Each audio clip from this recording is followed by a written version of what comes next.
Nama saya Edward Arsman Gula.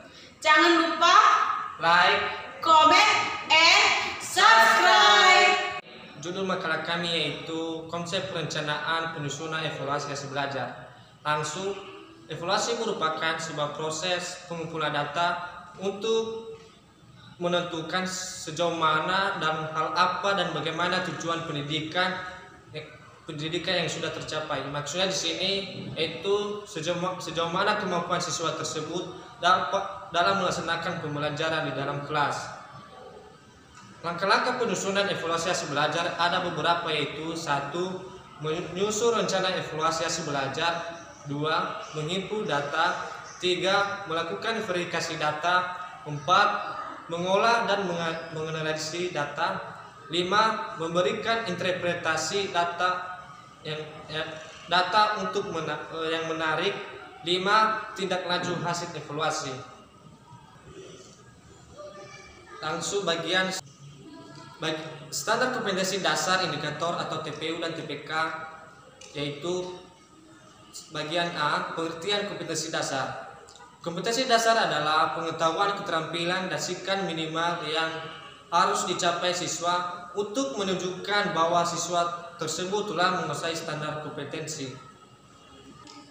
Ada beberapa langkah-langkah penyusunan kompetensi dasar, yaitu 1. Menjabarkan kompetensi dasar yang dimaksud. 2. Tulislah rumusan kompetensi dasar yang telah ditetapkan. 5. Mengkaji KD atau kompetensi dasar tersebut untuk mengidentifikasi indikator dan rumuskan indikator yang dianggap relevan tanpa memungkinkan urutannya terlebih dahulu. 4. Kajilah apakah semua indikator tersebut telah dipresentasikan atau belum. 5. Tambahkanlah indikator lain sebelum dan sesudah indikator yang terverifikasi sebelumnya. Indikator yang terverifikasi sebelumnya, dan rubahlah rumusan yang kurang tepat dengan lebih akurat dan pertimbangkanlah urutannya. Pengertian indikator. Indikator merupakan penandaan pencapaian KD atau kompetensi dasar yang ditandai oleh perubahan perilaku yang dapat diukur yang mencakup sikap, pengetahuan, dan keterampilan. Indikator yang dikembangkan sesuai dengan karakteristik peserta didik, mata pelajaran, satuan pendidikan, dan potensi daerah tersebut. Ada beberapa langkah-langkah penyusunan indikator, yaitu 1.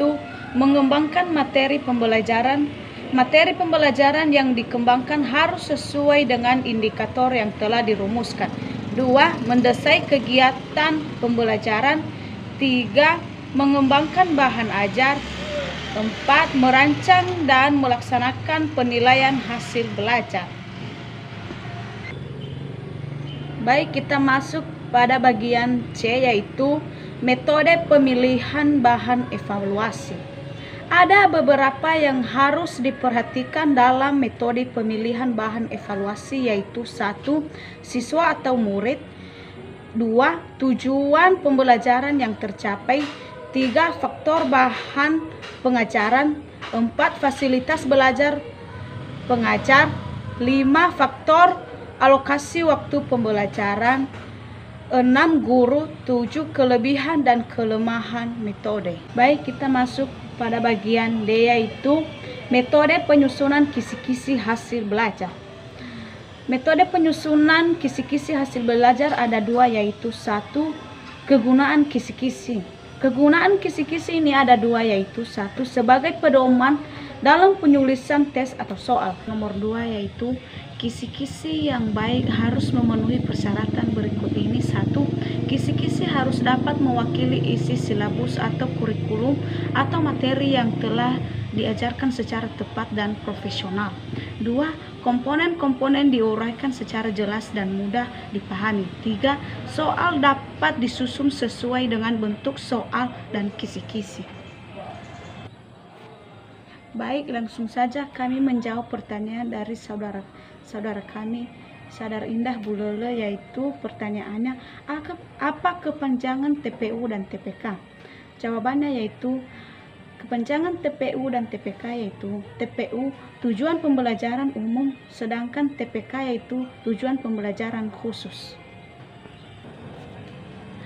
Dan adapun pertanyaan dari teman kami Fawahabulolo yaitu bagaimana cara menyusun evaluasi yang baik dan benar. Cara menyusun evaluasi yang baik dan benar yaitu 1. Mengembangkan materi pembelajaran. 2. Mendesai kegiatan pembelajaran. 3. Mengembangkan bahan ajar. Baik, demikian saja penjelasan dari saya. Saya ucapkan terima kasih. Ya Allah.